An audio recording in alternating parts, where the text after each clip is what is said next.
Esto es Bibliohertz, el espacio donde encontrarás herramientas para la búsqueda de información y conocimiento desde tu biblioteca. Bibliohertz, del libro a la radio.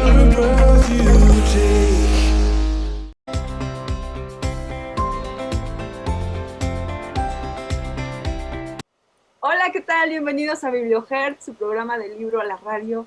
Gracias por estar otro martes con nosotros, martes 9 de febrero, un día como hoy, pero del 2020. ¿Qué estábamos haciendo? Estábamos a la expectativa de cuántos premios Oscars iba a llevar la película Parásitos, porque iba a ser la entrega de los premios Oscar. ¿Te acuerdas, Sam? Porque justo esa semana íbamos a tener un programa con uno de nuestros invitados que el día de hoy también nos visita. ¿Te acuerdas? ¿Cómo Sí, estás? Sabi. Muy bien, Sabi. Ya hace mucho tiempo, ya qué rápido se pasó todo el año aquí en el Zoom, pero la verdad es que nos divertimos mucho con los programas y como bien dices, siempre tenemos invitados muy buenos y cuando se trata de cine y ahora ya que tenemos estas secciones que se fusionaron, pues ahora qué mejor que tener el cine, ver las nominaciones, ver películas que podemos reflexionar sobre ellas y leer el libro. Es que ahorita yo me iba a dar un poco de risa porque con esto de la tecnología, uno de nuestros invitados no había apagado su cámara y nosotras ya, ay, ¿cómo la apagamos? Qué bueno que el Zoom sí nos dejó apagar, la verdad, Sabi. Pero, pues contentísimas de que estén aquí, recordándoles que nos pueden contactar a través del WhatsApp al 5610-084243 y pues les mandamos un saludo, un abrazo a nuestros queridos directores, el director Ricardo Zamora, a nuestra querida productora Nancy Medellín y a nuestra jefa Angélica. ¿Cómo ves, Abby? ¿Ya contenta? Súper bien, Sam, súper bien de arrancar ya con dos invitados que no hay pretexto porque una de ellas, no podemos viajar, pero una de ellas cuando nos lee, pues nos transporta a otros lugares. Y otro, no podemos ir al cine, pero no importa porque con él el cine viene a nosotros con las propuestas que nos trae. Claro que sí, Sabi. Y pues justamente de eso, ya adentrándonos un poquito, vamos a hablar un poquito, Sabi, qué cosas o qué aparatos tecnológicos, qué de la tecnología pensaste que, pues cuando eras más niña, que no iba a haber ahorita hablando de un 2020, que ya estamos iniciando el 2021, ya estamos en febrero, ¿qué pensabas que no íbamos a poder encontrar ahorita en este tiempo o cuando eras más joven? Pues es que a lo mejor tú ya no te acuerdas porque es muy baby, pero yo me acuerdo de la caricatura de los supersónicos, esta típica caricatura donde veíamos que ya hablaban por teléfono, pero lo veías con quien estabas platicando en la pantalla y decías, ay, ¿a poco llegaremos a eso? O te imaginas cuando llegaremos a eso. Esa es una cosa que no nos, como que no pensábamos que iba a llegar tan pronto. Y por otro lado, pues una de las cosas que también me sorprendió es la telemedicina, ¿no? El que se pueda dar ya un diagnóstico e incluso realizar una cirugía a distancia, pues es algo de la tecnología que realmente no me imaginaba que fuera a ocurrir tan pronto. ¿A ti qué te pasó con alguno de estos inventos? Pues igual y tal vez no tanto como tú, porque ya hasta eso mi generación ya, pues ya nacías con el teléfono y ahora estas recientes, pues más, ¿no? Ya tienen la tecnología desde que ya están apenas para nacer, pero pues lo que sí sigue asombrando son pues todos los teléfonos móviles, los smartphones, que ya hasta sacan uno que se te dobla la pantalla a la mitad y luego lo extiendes. Esa parte de los teléfonos y smartphones, la verdad creo que va avanzando y cada rato que sale el 21, el 28, el XX20, entonces eso la verdad que ha ido avanzando muy rápido y pues sí es sorprendente cómo ha ido avanzando, ¿no, Sabi? Y Sí, además yo creo que a ti te da mucha risa porque nosotros, nuestra generación era, ¿a poco vamos a ver ya con quien estamos hablando por teléfono, lo vamos a ver en una pantalla? Y su generación debe ser, ay, ¿a poco no podían ver con quien estaban hablando, ¿no? Es esta cosa, esta ironía de la vida. Pero así es, Sam, vamos a hablar hoy de una novela que plantea justo el tema de la tecnología y la condición humana, lo natural y lo artificial, y algunos problemas éticos que pueden darse con estos dos factores. Y vamos a hablar también de una película que es la adaptación de esta novela de la que vamos a hablar, que fíjate que al principio no fue como muy bien recibida por la crítica, pero en el año de 1993 la Biblioteca del Congreso de Estados Unidos la elige para ser conservada, su registro, por considerarse una película de culto y de valor histórico y aparte estéticamente significativa, Sam. Hoy nos van a acompañar dos de nuestros invitados, así que hacen una fusión impresionante, así que pónganse cómodos, traigan su bebida favorita, porque ¿quiénes van a estar con nosotros, Sam? Claro que sí, Sabi. Pues vamos a presentar a nuestra queridísima, la doctora Fabiola Torres, y a nuestro querido doctor José Antonio Forzán.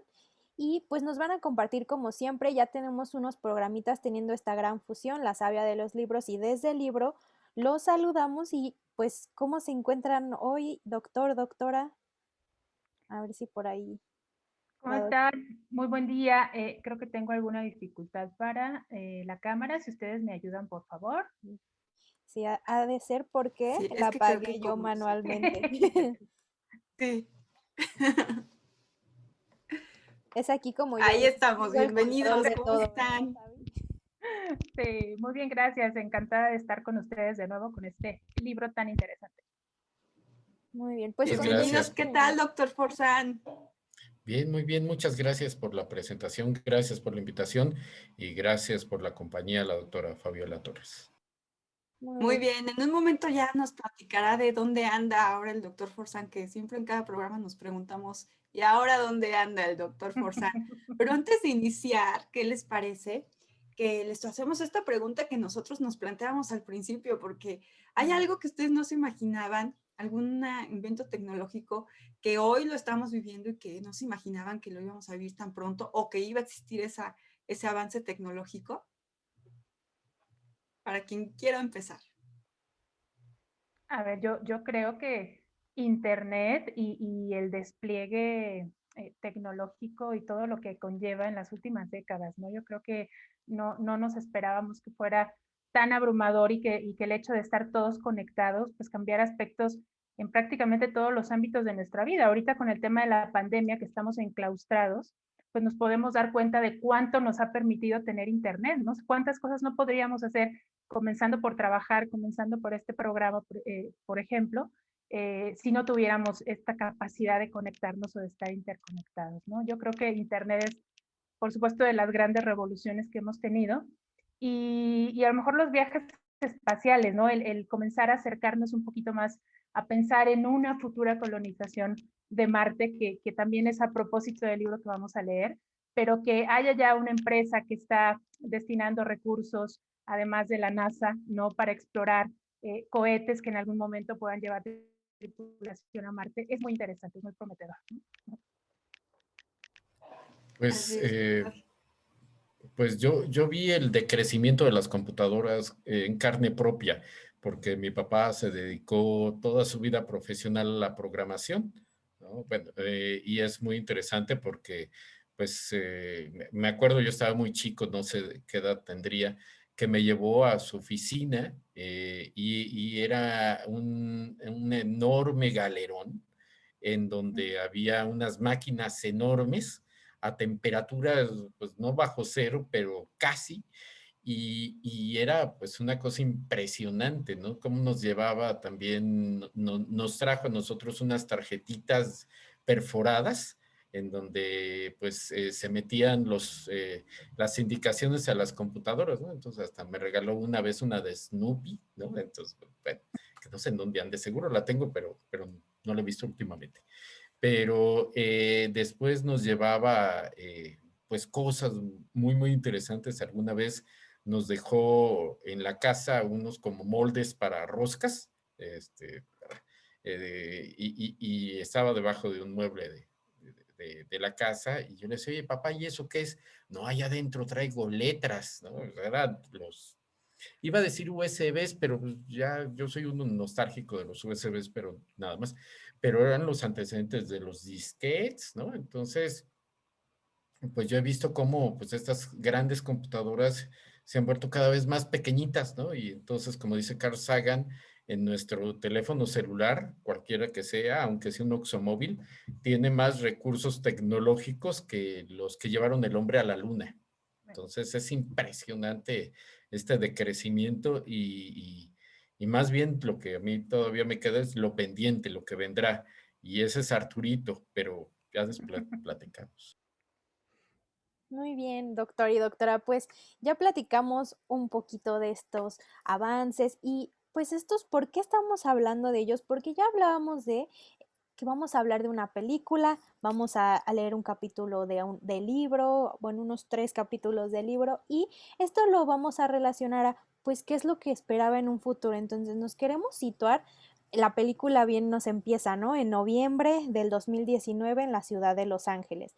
Entonces, como siempre, para nuestros radioescuchas que tal vez no han visto la película o todavía no tienen un poco de noción, ya saben que no nos gusta decirles todos los pasos exactos de la película, no queremos hacer spoilers, pero sí queremos, doctor y doctora, que a lo mejor den un pequeño contexto o la idea central de qué trata la novela, doctora, de Sueñan los androides con ovejas eléctricas y, doctor, algo que nos pueda dar de la película para invitarlos y que se queden con nosotros a escuchar todo el programa. Doctora.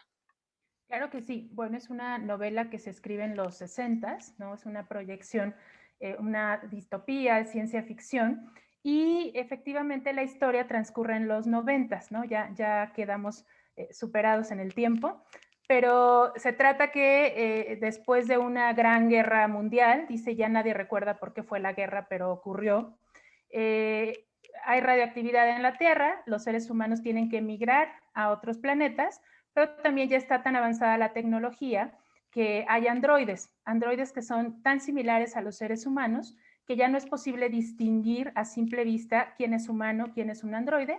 Y bueno, los androides fungen como tecnología de servicio para los seres humanos. No obstante, y como toda la tecnología va cambiando, se va perfeccionando, hay modelos de androides muy avanzados que de pronto deciden soñar, por decirlo de alguna manera, anhelan su libertad, se escapan y bueno, hay aquí el protagonista principal, Rick Deckard, que es un cazador de androides y pues nos narra una serie de temas, no solo de ciencia ficción, sino lo que está en el fondo, ¿no? Hablamos de cómo los seres humanos pues van perdiendo, se van alejando de alguna manera, buscan un sentido de vida, pero también el tema ético, moral, en torno a esta casa de los androides que son ya tan similares, digamos, a los seres humanos. Doctor. Sí, bueno, esta es una extraordinaria película de 1982 que rompe muchos esquemas, ¿no? No es una película de acción como tal, aunque es una película de acción. No es una película de ciencia ficción, pero es una película de ciencia ficción. Es una película de misterio, sería una novela negra, por decirlo de alguna manera, pues, en el sentido de la oscuridad de la trama y toda esta cuestión criminalística que la agobia, pero tampoco lo es una película que conjuga muchos estilos. En sus tiempos fue muy criticada, ¿no? Y también muy alabada, entonces fue altamente polarizada. Los efectos especiales fueron premiados, ¿no? Por diversas organizaciones, aunque los Óscares pues, no les fue tan bien en muchas otras industrias o muchos otros reconocimientos los obtuvo. Y además, pues bueno, es una de estas películas que sirve de parteaguas para lo que vendrá después, ¿no? Vamos a tener diversas influencias de estas distopías en donde los androides van a estar dominando al mundo. No son los androides lúcidos de Star Wars, ¿no? que mencionábamos hace un ratito y que era contemporánea. Y además, pues bueno, su protagonista es Harrison Ford, quizás con uno de sus papeles más destacados, ¿no? Que no querían dárselo a él, pero bueno, se lo ganó a pulso. Y además, pues abre todos estos temas que pudiéramos estar recogiendo a futuro sobre el debate en torno a la inteligencia artificial, ¿no? El gran problema del hasta dónde llega una máquina y no solamente eso, sino qué implica ser humano, qué implica ser tener sentimientos, no tener sentimientos, tener capacidad de decisión, no tener capacidad de decisión. Y todo esto lo pone en juego esta película de Ridley Scott, que bueno, también cabe mencionar, tiene una extraordinaria música de Vangelis, ¿no? En los años 80, 90, pues empezó también con esta película a dar de qué hablar, ¿no? Y pues además la decoración que vemos acá atrás, perdón, es muy, muy interesante. Y se ha tenido diversas versiones de esta misma película por la controversia con la productora. Es muy, muy interesante. Pero bueno, es una joya, es una de mis películas favoritas, sin lugar a dudas. Doctor, la novela está considerada como género ciencia ficción, pero subgénero cyberpunk. Y a su vez, la película es un género cinematográfico considerado como neo-noir, ¿no? Si lo estoy pronunciando bien, Samantha, que habla francés. Platíquenos un poquito de tanto el cyberpunk, como es considerado el subgénero de esta novela, como de este estilo cinematográfico, si se le puede llamar así, que es el neo-noir. Pues bueno, a ver, el propio cuento extenso de Philip K. Dick, se lo quiero quemar a la doctora Fabiola Torres, por supuesto, pero data de 1968, si no mal recuerdo. ¿Ah? Entonces, propiamente, este cuento que es una historia de ciencia ficción en la cual se empiezan a gestar pues todas estas grandes tramas que después se recuperarán o que proyectará de una manera muy interesante Isaac Asimov a través de las leyes de la robótica, ¿no? que aquí no están claras, ¿no? Es una cuestión medio extraña. Está muy condensado, ¿no? Hay algunos intentos, bueno, hay continuaciones del cuento, inclusive yo no los he leído, pero hay un autor que era amigo de Dick, hizo continuaciones que no he leído, pero estará en mis pendientes. Sin embargo, la película, al ser de 1982, sí recupera algunos elementos del punk. El punk quiere decir basura, porque y el punk es una manifestación contracultural que se dio en Inglaterra con grupos como los Ramones, bueno, de repente todavía oigo, pero ya menos que antes. Pero el punk lo que hacía era un contraste contra todo lo que estaba sucediendo en los años 70 de esta música profundamente bella, ¿no? Y sumamente estilizada como ABBA, como los Carpenters, ¿no? Y entonces realmente fue esta ruptura y esta idea del mundo oculto, ¿no? De los hoyos punk, ¿no? De grupos marginados que empezaban a hacer esta situación. Bueno, y en todo lo que tenemos con este cyberpunk es la inclusión, pues también de robots que no son C-3PO ni el robot de Perdidos en el Espacio y no el nuevo es una joyota, pero bueno, eso luego platicamos. Pero es una manifestación precisamente de lo gótico. Y esta situación del cine noir es precisamente el cine oscuro, el cine oculto, el cine de misterio, que incluso lo que nos habla es de las profundidades del alma humana que no son tan fácilmente descritas racionalmente, ¿no? Es como una herencia, sí, de la mano de Edgar Allan Poe, por supuesto, pero sin pasar a la lucidez de Agatha Christie, por ejemplo, ¿no? Sino que se quedan con temas mucho más recóndidos, toda esta cuestión de las alcantarillas, ¿no? Estas cuestiones de los cinturones de las ciudades en los cuales no hay una personificación como tal de que la vida buena es posible, ¿no? Entonces, pues resulta muy, muy interesante esta combinación que, como bien decía Sabimel, se da en la película y que vale la pena recuperarla, por supuesto. Muy bien, pues ya con esto ya esperemos que nuestros radioescuchas ya estén como un poquito aquí ya con sus palomitas, con su cafecito, para que escuchen toda esta charla que vamos a tener y pues qué mejor manera de empezar a conocer más acerca de este tema que vamos a hablar, la película y el libro, que la doctora nos comparta ese primer fragmento para conocer un poco más, ya que hablamos de todas estas cuestiones y lo que podemos encontrar, los avances. Queremos escuchar a la doctora un poquito que nos platique de los primeros capítulos con su gran voz. Claro que sí. Vamos a leer el primer capítulo. Muchas gracias. Y bueno, este capítulo nos deja ver un poco cuál es el contexto de la historia. Entonces, pues comenzamos.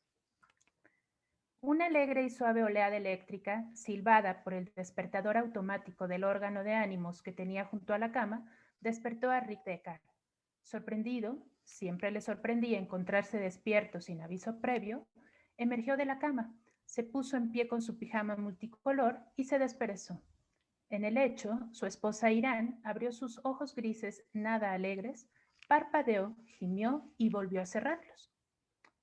Has puesto tu Penfield demasiado bajo, le dijo él. Lo ajustaré y cuando te despiertes, no toques mis controles. Su voz tenía amarga dureza. No quiero estar despierta. Él se sentó a su lado, se inclinó sobre ella y le explicó suavemente. Precisamente de eso se trata. Si le das bastante volumen, te sentirás contenta de estar despierta. En C sobrepasa el umbral que apaga la conciencia. Amistosamente, porque estaba bien dispuesto hacia todo el mundo, su dial estaba en D. Acarició el hombro pálido y desnudo de Irán. Aparta tu grosera mano de policía, dijo ella. No soy un policía. Se sentía irritable, aunque no lo había discado. Eres peor, agregó su mujer con los ojos todavía cerrados. Un asesino contratado por la policía. En la vida he matado a un ser humano. Su irritación había aumentado y ya era franca hostilidad. Solo esos pobres andrillos, repuso Irán. He observado que jamás vacilas en gastar las bonificaciones que traigo a casa en cualquier cosa que atraiga momentáneamente tu atención. Se puso de pie y se dirigió a la consola de su órgano de ánimos. No ahorras para que podamos comprar una oveja de verdad en lugar de esa falsa que tenemos arriba.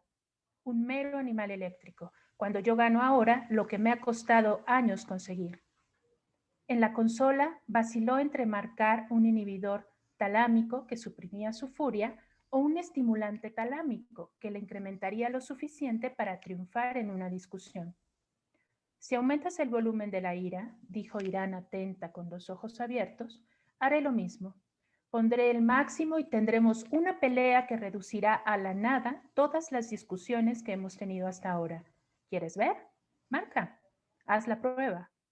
Se irguió velozmente y se inclinó sobre la consola de su propio órgano de ánimos mientras lo miraba vivamente aguardando. Él suspiró, derrotado por la amenaza. Marcaré lo que tengo programado para hoy. Examinó su agenda del 3 de enero de 1992.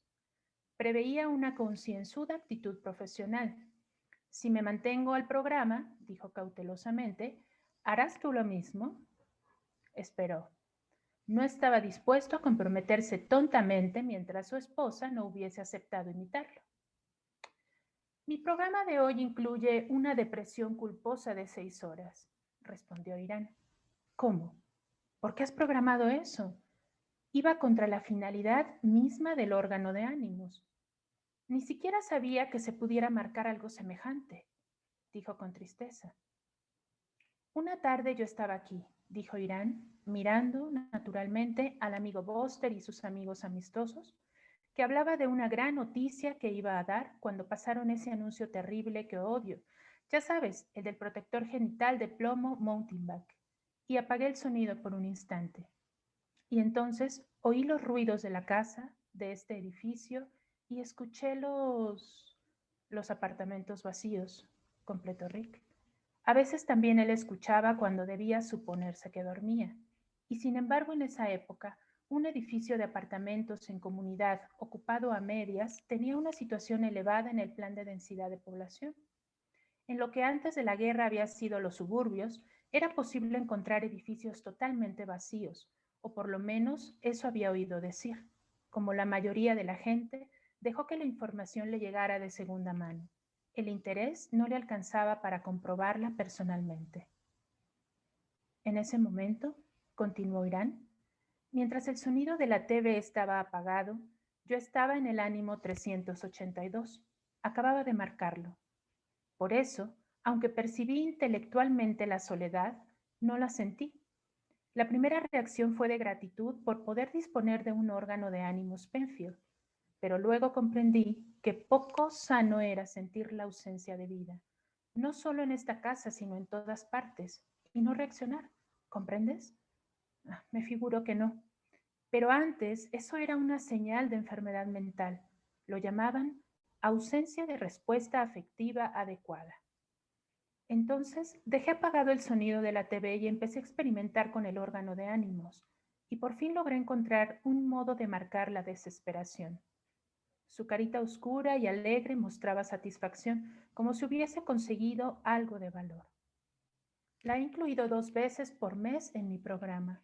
Me parece razonable dedicar ese tiempo a sentir la desesperanza de todo, de quedarse aquí, en la tierra, cuando toda la gente lista se ha marchado. ¿No crees? Pero corres el riesgo de quedarte en un estado de ánimo como ese, objetó Rick, sin poder marcar la salida. La desesperación por la realidad total puede perpetuarse a sí misma. Dejo programado un cambio automático de controles para unas horas más tarde, respondió suavemente su esposa. El 481, conciencia de las múltiples posibilidades que el futuro me ofrece y renovadas esperanzas de... Conozco el 481, interrumpió él. Había discado muchas veces esa combinación en la que confiaba. Oye, dijo, sentándose en la cama y apoderándose de las manos de Irán, a la que atrajo a su lado. Incluso con el cambio automático es peligroso sufrir una depresión de cualquier naturaleza. Olvida lo que has programado y yo haré lo mismo. Marcaremos juntos un 104, gozaremos juntos de él y luego tú te quedarás así mientras yo retorno a mi actitud profesional acostumbrada. Eso me dará ganas de subir al terrado a ver la oveja y de partir enseguida al despacho. Y sabré que no te quedas aquí encerrada en ti misma, sin TV. Dejó libres los dedos largos y finos de su mujer y atravesó el espacioso apartamento hasta el living, que olía suavemente a los cigarrillos de la noche anterior. Allí se inclinó para encender la TV. Y bueno, este es el primer fragmento que les ha parecido, las circunstancias de nuestra historia. Muy bien, aquí ya nos empiezas a poner en contexto de la historia, Fabiola. Conocemos a 2 de los personajes, que es Rick Deckard y su esposa Irán, y esta máquina que poseen, este órgano de ánimos Penfield, que además es capaz de que pueda modificar los ánimos, provocarte una depresión, enojo. Digo, me puse a pensar cuánta gente no tenemos esa máquina, pero cuánta gente no se mete a Instagram, por ejemplo, a provocarse una depresión 3 horas viendo lo que no tiene, ¿no? Los viajes de otras personas, los carros de otras personas, porque lo hay, ¿no? Quien se provoca estas depresiones sin tener este órgano de ánimos. Pero es muy interesante varias cosas que se plantean, ¿no? ¿Cómo puede esta máquina ser capaz de cambiar estos estados de ánimo? ¿Cómo Irán se plantea la pregunta, se plantea el hecho de que no es sano percibir, pero no sentir? Y por otro lado vemos el valor que se le da cuando mencionan a la oveja, a aquello que no es artificial, ¿no? Que valoran una oveja de verdad y que no es una máquina. Entonces, ¿será que hemos llegado a un momento de tecnología, pero muy avanzada, pero donde el ser humano va como en decadencia, como lo plantea la obra? ¿Qué opinan? Bueno, a ver, yo creo que has hecho un análisis muy interesante de este primer capítulo. Hay hasta cierta añoranza, creo yo, por la condición humana. Imaginemos las circunstancias de lo que los rodea. Hubo una guerra, seguramente nuclear, está todo destruido, lleno de polvo. Los más listos son los que se fueron a otros planetas y se quedó en la Tierra, o los que no pudieron, o los que no eran tan listos, y ellos ya saben que de alguna manera son como humanos de segunda, por poner un ejemplo así muy burdo. Y ella en un momento de lucidez dice, oye, pues es que en realidad todo esto que tenemos no es lo maravilloso, no es la alegría, no es lo máximo. tengo que sentir desesperanza. Ella sentía un poco no sé si en su conciencia o esta añoranza de la condición humana de sentir desesperanza y dolerse de la situación tan crítica en la que estaban sumidos, ¿no? Entonces yo creo que es un primer capítulo muy interesante, la verdad, una máquina de un órgano de emociones, de sensaciones que nos haga sentirnos mejor o ir midiendo cómo nos vamos a sentir a lo largo del día, pues ya es jugar con nuestra propia condición, con lo que nos hace humanos, con lo que nos hace naturales, que es poder reaccionar al entorno, a los estímulos, a lo que nos pasa, ya sea interno o externo. Y aquí lo estamos moldeando, lo estamos regulando a través de una máquina para poder nosotros programar lo que queremos sentir o lo que queremos ser, ¿no? Entonces, bueno, creo que esto es parte también de la distopía, ¿no? Doctor. Pues sí, es un problema que realmente, como la buena ciencia ficción, es un problema profético, ¿no? Porque realmente, si bien no tenemos esta situación de vida como la que nos plantea Blade Runner, ¿no? Vaya, las ciudades no están así, ¿no? No están en esta oscuridad ni tan vacías porque ya nos fuimos a otro planeta, pero sí hay ciertos comportamientos, y eso es lo importante, ciertos elementos de decisión que nos están obligando a repensar lo que hoy vivimos, ¿no? Y justo en la mañana revisaba un artículo sobre los riesgos del teletrabajo, ¿no? El problema del teletrabajo es que realmente no hemos sabido ser realmente equilibrados, ¿no? Nuestras emociones están totalmente perdidas en estos nuevos sistemas de tienes que trabajar todo el tiempo, ¿no? Esto es lo que ha ocasionado la tecnología, ¿no? Y además son tecnologías inteligentes, ¿no? No sé en el caso de ustedes, pero a mí todas las mañanas Cortana me recuerda qué cosas se me ha olvidado hacer en mi correo electrónico y luego me pone, date tiempo para ti, ¿a qué horas? De 4 a 5 de la mañana, ¿no? Gracias, Cortana, ¿no? Muy amable. Pero dice que interesante, cómo hay esta vinculación emocional. Ajá. Es decir, Cortana nos está diciendo, una máquina, ¿no? Un replicante me está diciendo a mí que me tengo que cuidar emocionalmente. O sea, yo no sé si eso es más cercano a Blade Runner que los autos voladores, ¿no? Que bueno, ahí se mencionan. Eh, pero eso nos habla precisamente de esta capacidad que tiene la tecnología de lograr una simplificación de nuestro universo para poderlo replicar, ¿sí? Es decir, estos códigos de ceros y unos en los cuales estamos todos metidos ahorita en Zoom, ¿cómo se va traduciendo y cómo nosotros podríamos tratar de traducir nuestras emociones en ceros y unos? Es una cuestión de búsqueda de control emocional, ¿no? Por eso los replicantes son tan impactantes en la película, ¿no? Porque esa es la tensión continua que se ve. Son personas porque tienen emociones y han logrado que precisamente con la adecuación de la tecnología tener ciertas reacciones muy similares a las que tiene la persona, ¿no? La cuestión de las lágrimas y todo esto que se ve de una manera magistral en la película, pero esta tensión es la que estamos viviendo, ¿no? O sea, ¿hasta dónde es el ser humano? Porque si bien es cierto que existe Instagram y las redes sociales para generar dopamina y que nosotros nos hagamos adictos a este cúmulo de información que nosotros le estamos pasando al señor Zuckerberg, ¿no? Para hacer lo que él quiera con nuestra información. Saludos a Mark Zuckerberg, por cierto, y a los dueños de Zoom.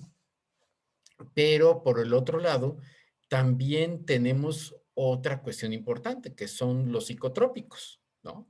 Es decir, ya hay muchos diagnósticos que se hacen a los niños pequeñitos, ¿no? Que supuestamente tienen TDA y que les empiezan a meter fármacos para controlar emociones, ¿no? Incluso nosotros mismos, ya de grandes, no, es que está deprimido, métele Prozac, ¿no? Entonces, estamos tratando de tener unas emociones que nos hagan productivos, no que nos hagan felices.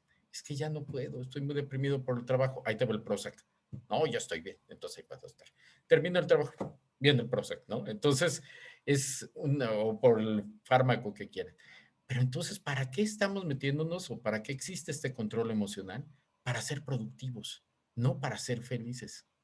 Esa es un poquito la distopía que estamos viviendo, no la distopía que nos plantea Philip K. Dick, por supuesto, pero este órgano de control emocional, ¿no? Y por eso hay tanto auge de la inteligencia emocional, que empezó con Goleman en los años 90 y que ahora ya hay inteligencia emocional hasta para los cuadernos, ¿no? O sea, ¿cómo tu cuaderno tiene que controlar su amígdala, ¿no? O sea, es una cosa impresionante. Pero ¿para qué queremos controlar nuestras emociones? ¿Sí? O sea, el arte surge de emociones descontroladas, ¿no? Se llama catarsis, pero bueno, eso no es productivo, eso no va bien dentro de estos sistemas que todo lo quieren controlar, ¿no? Saludos a Cortana, también hay que respetarlo. Gracias, doctor. Sí, pues justo esto estamos viendo, ya lo mencionábamos un poquito cuando platicábamos de cosas que no creíamos que iba a haber ahorita, y bien lo menciona el doctor, cada rato te llega este mensaje de Cortana, que también ya tenemos ahora que Siri, que Alexa, que en Amazon, que le das tus comandos, los mismos relojes que salieron inteligentes que te dicen, ay, que estás estresado, ah, que ya caminaste tanto, ay, que ya muévete porque no te has movido, haz ejercicio, que te están midiendo eso, pues es en lo que ya estamos y ya lo vemos normal, ya es nuestra parte de nuestros días a día.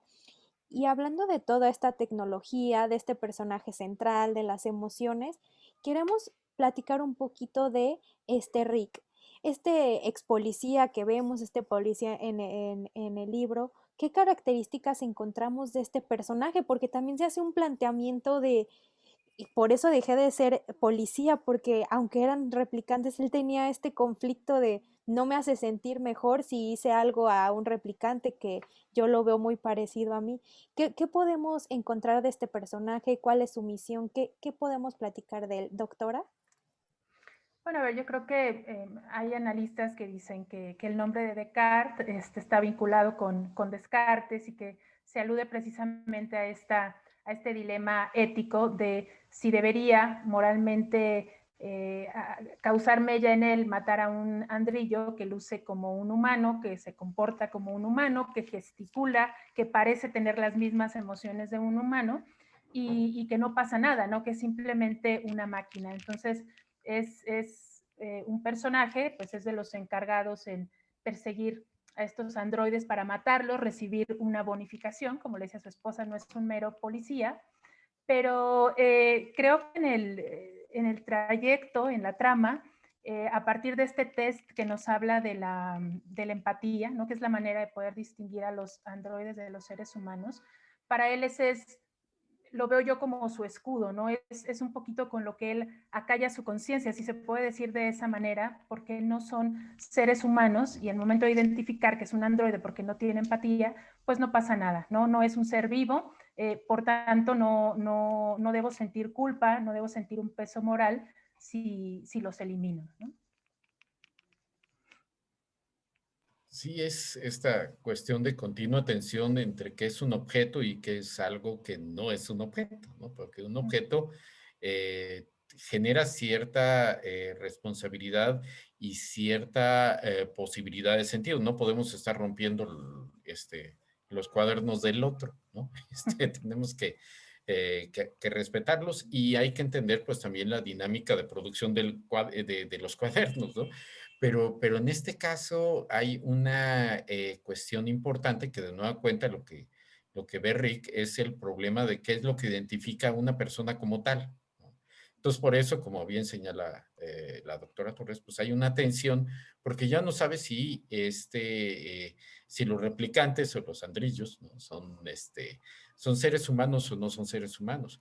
Entonces, por tanto, no puede tener esta relación de dominación de A frente a B, ¿no? Esa es una cuestión muy importante. El ser humano domina las cosas y les da sentido, pero cuando ya el otro alcanza tal perfección, que eso también es bien importante como pregunta de desarrollo. O sea, todavía no hemos llegado a esta inteligencia que sea 100% de réplica humana, ¿no? O sea, ya hay ciertos pasajes que han tenido una superación muy clara respecto a lo que vio Philip K. Dick, pero que ahora lo tenemos más cercano, ¿no? Por ejemplo, las máquinas de autoaprendizaje, como Deep Blue, contra la cual perdió Gary Kasparov jugando al ajedrez, ¿no?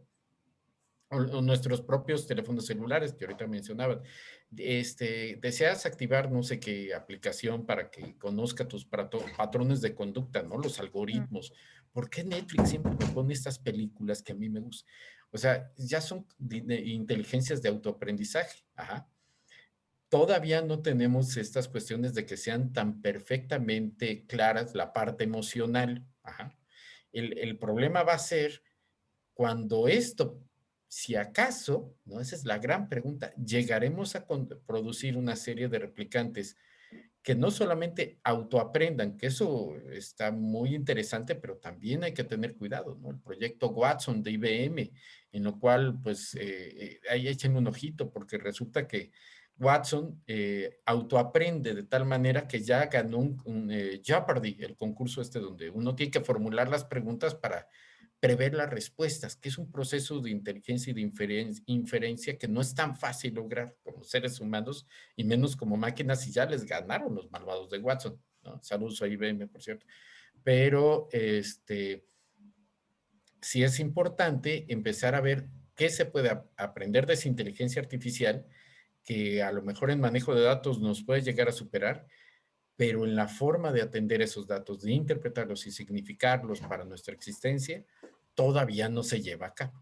Entonces, pues bueno, que yo sepa, ¿no? A lo mejor allí en China ya están haciendo algo y yo no sé, o en Silicon Valley y no me han dicho, pero hay que ver qué pasa con todo esto, ¿no? Esa es la pregunta de la película y del libro. ¿Será? ¿No? ¿Y Ujú. qué va a pasar?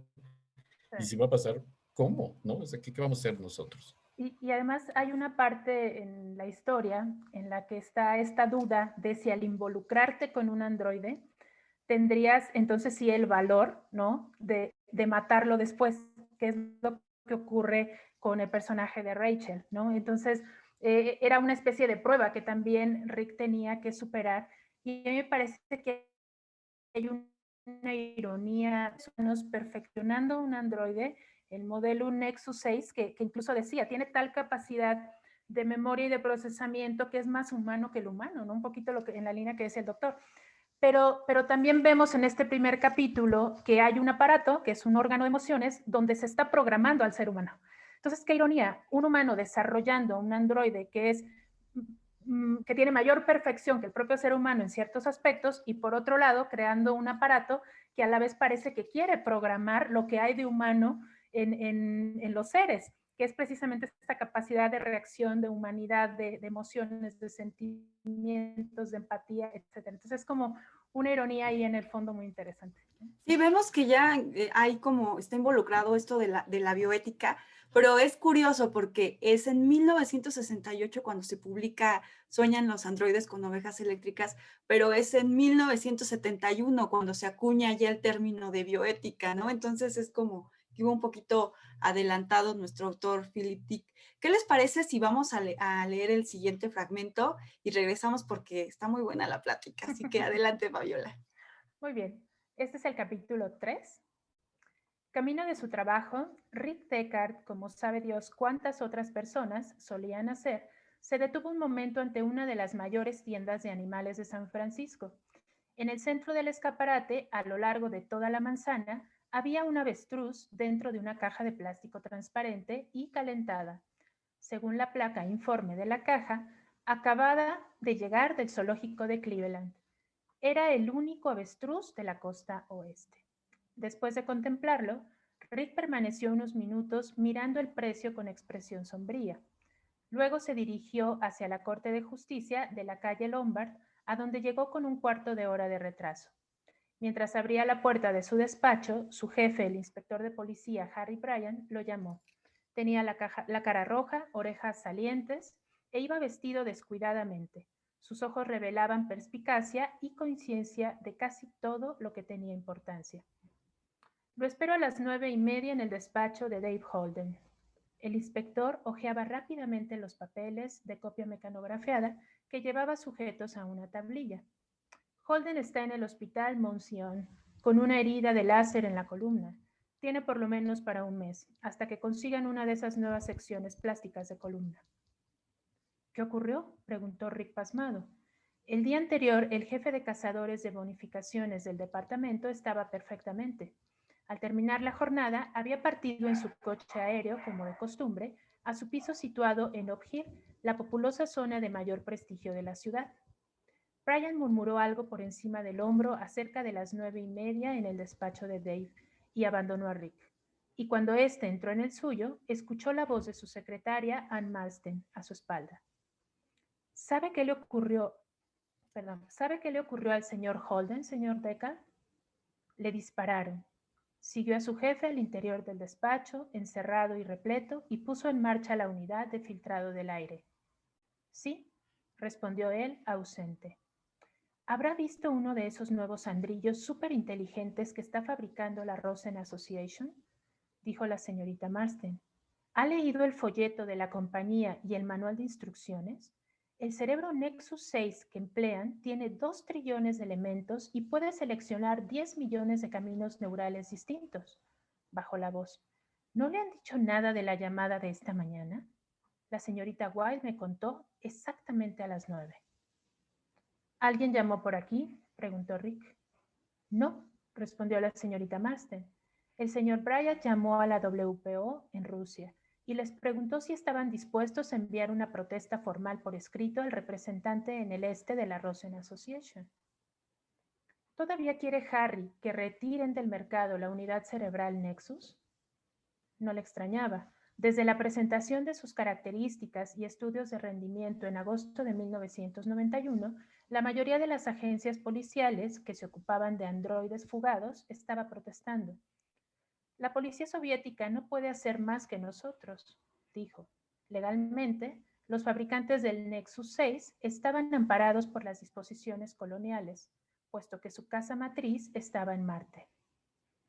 Mejor sería aceptar la nueva unidad como un hecho consumado. Siempre ha ocurrido lo mismo con cada unidad cerebral mejorada. Recuerdo los aullidos de sufrimiento cuando la gente de Suderman presentó el viejo T-14 en el 89. Todas las policías del hemisferio occidental gimieron que ningún test podía detectar su presencia en caso de entrada ilegal. Y en verdad durante un tiempo fue así. Más de 50 androides T-14, según recordaba, habían conseguido llegar a la Tierra de una u otra manera, sin ser detectados durante un año entero, en algunos casos. Pero luego el Instituto Pavlov de la Unión Soviética creó un test de empatía de Boy, y ningún androide T-14, por lo que se sabía, había logrado burlarlo. ¿Quieres saber lo que ha dicho la policía rusa?, preguntó la señorita Marsden. También lo sé. Su cara pecosa y anaranjada resplandecía. Se lo preguntaré a Harry Pryor, respondió Rick, irritado. Los chismes le desagradaban porque siempre eran más precisos que la verdad. Se sentó ante su mesa y deliberadamente se puso a buscar algo en un cajón. La señorita Marsden comprendió la insinuación y se retiró. Rick extrajo un viejo y arrugado sobre de papel de Manila. Se echó atrás en su sillón de estilo importante y hurgó en su contenido hasta que encontró lo que buscaba, los datos existentes sobre el Nexus 6. Un momento de lectura justificó la afirmación de la señorita Marsden. El Nexus 6 poseía efectivamente los 2 trillones de elementos, así como la posibilidad de optar entre 10 millones de combinaciones de actividad cerebral. En 45 centésimas de segundo, un androide equipado con esa estructura cerebral podía asumir una cualquiera entre 14 actitudes de reacción. En otras palabras, los androides con la nueva unidad cerebral Nexus 6, desde un punto de vista pragmático y nada disparatado, sobrepasaban a una considerable porción de la humanidad, aunque fueran los de nivel inferior, para bien o para mal. En algunos casos, los criados superaban a los amos, pero había nuevos criterios. Por ejemplo, el test de empatía de Boykamp.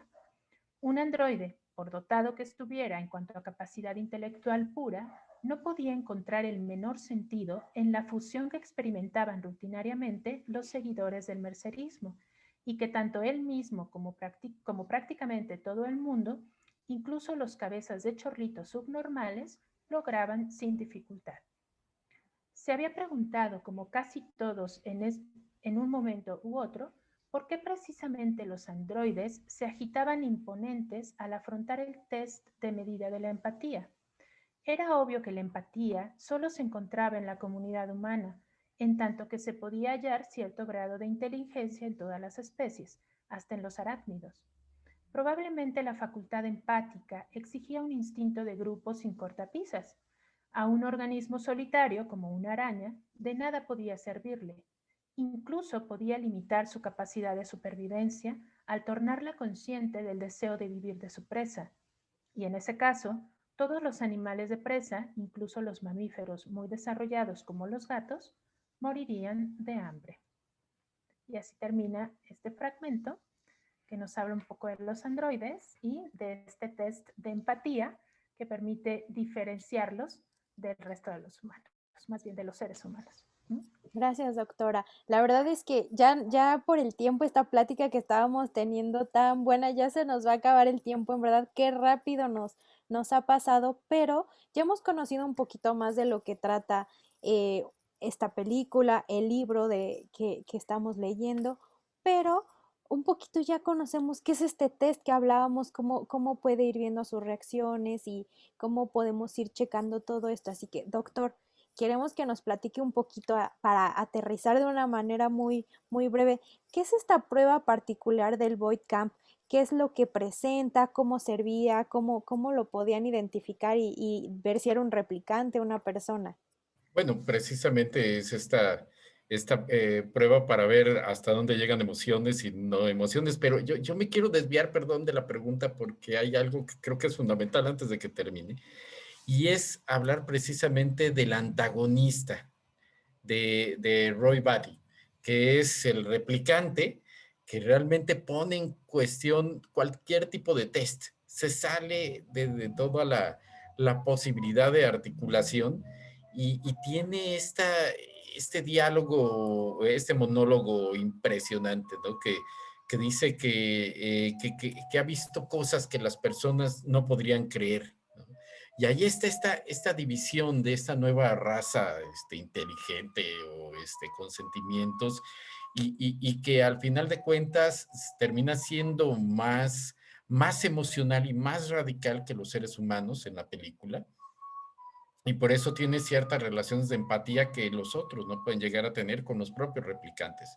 Entonces, este alter ego, precisamente de Descartes, me parece fundamental y creo que vale mucho la pena que cuando vean la película, no solamente analicen el personaje, vean la actuación, porque es sublime, ¿no? O sea, es la base para comprender otras versiones de androides actuales, como Ghost in the Shell, ¿no? Que habría que hablar de ella algún día, porque es un cómic y también es película. Pero bueno, y pues yo creo que esto vale mucho la pena, ¿no?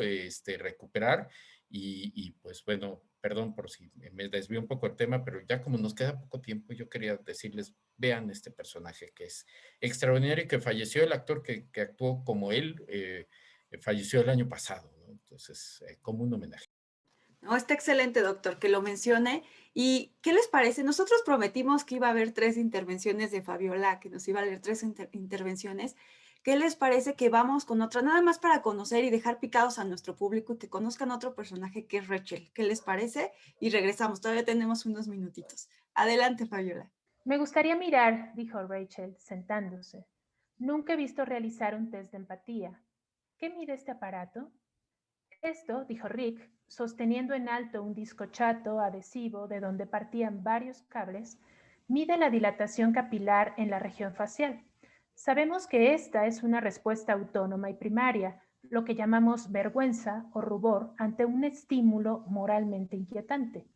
Esto no se puede controlar voluntariamente, como ocurre en cambio con la conductividad de la piel, la respiración o el ritmo cardíaco. Le mostró el otro elemento de donde brotaba un fino haz de luz. Y esto registra la tensión en los músculos oculares. Al mismo tiempo que se produce el fenómeno del rubor, hay generalmente un pequeño desplazamiento de... ¿Y eso no se verifica en los androides? Aunque biológicamente podría llegar a darse, las preguntas estímulo no generan estas respuestas. Hágame el test, dijo Rachel. ¿Por qué? Dijo Rick, confundido. Eldon Rosen dijo con su voz ronca. La hemos elegido como primer sujeto. Podría ser un androide. Esperamos que nos lo pueda decir. Se sentó con varios movimientos torpes, sacó un cigarrillo, lo encendió y se quedó mirando fijamente. El pequeño haz de luz blanca iluminaba el ojo izquierdo de Rachel Rosen. El disco de malla metálica estaba adherido a su mejilla. La muchacha parecía serena. Rick Descartes estaba sentado en una posición que le permitía leer los dos medidores del aparato Voight-Kampff. Describiré una serie de situaciones sociales y usted expresará su reacción lo más rápidamente que pueda. Mediré el tiempo, por supuesto. Y también, por supuesto, lo que yo diga no tendrá importancia. Solo valdrá la reacción capilar y la del músculo ocular. Pero igualmente responderé. Quiero pasar por esto y adelante, señor Descartes. Rick eligió la pregunta número 3. Le regalan una billetera de piel de becerro para su cumpleaños. Inmediatamente las agujas saltaron a la zona roja y luego regresaron. No la aceptaría, respondió Rachel, y denunciaría a la policía a la persona que me la regalara. Después de hacer una anotación, Rick pasó a la pregunta número 8 de la escala de perfiles del Voight-Kampff. Tiene usted un niño pequeño que le muestra su colección de mariposas y también el frasco donde las mata. Lo llevaría al médico. La voz de Rachel era baja pero firme. Nuevamente las agujas se movieron, pero menos. Rick hizo la correspondiente anotación y preguntó. Está viendo la TV. De pronto advierte que una avispa avanza por su brazo. La mataría, respondió Rachel. Esta vez las agujas apenas registran un débil y corto temblor. Rick escribió su observación y eligió cuidadosamente la pregunta siguiente. Encuentra en una revista la foto a página entera y a todo color de una chica desnuda. Se detuvo. ¿Es un test para saber si soy androide o si soy lesbiana?, preguntó ácidamente Rachel. Las agujas no se movieron. A su marido le gusta la foto, continuó Rick. No hubo respuesta. Y agregó, la chica está tendida boca abajo sobre una enorme y bellísima piel de oso. Los medidores no registraron cambios y Rick piensa, una respuesta de androide no ha reparado en el elemento principal, la piel del animal muerto. Se concentra en otros factores. Su marido cuelga la foto en la pared de su estudio, concluyó. Entonces la reacción se manifestó. Ciertamente no se lo permitiría, dijo Rachel. Está bien, asintió Rick. Ahora está usted leyendo una novela escrita en los viejos tiempos antes de la guerra. Los personajes visitan el muelle de pescadores de San Francisco, sienten hambre y entran en un restaurante. Uno de ellos pide langosta. El chef arroja una langosta a una olla de agua hirviente a la vista de los personajes. Dios mío, dijo Rachel, pero eso es terrible, depravado. ¿Cómo pueden hacer eso? ¿Quiere usted decir una langosta viva? Las agujas permanecieron inmóviles.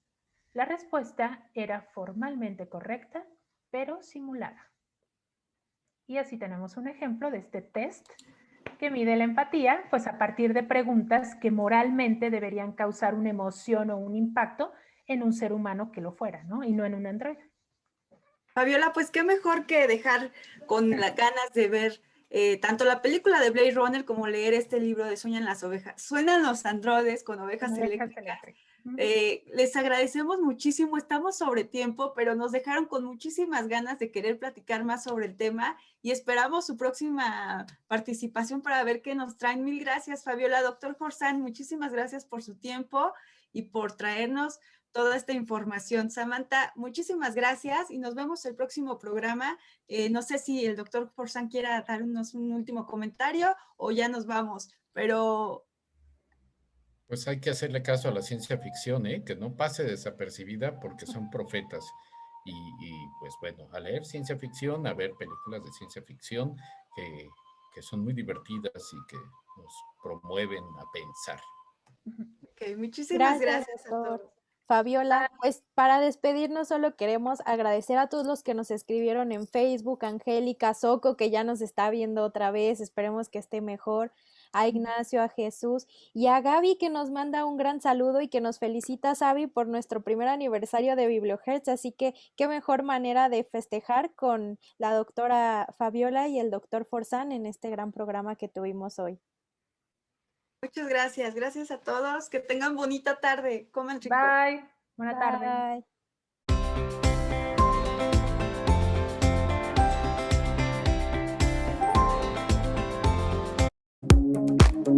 Gracias por acompañarnos.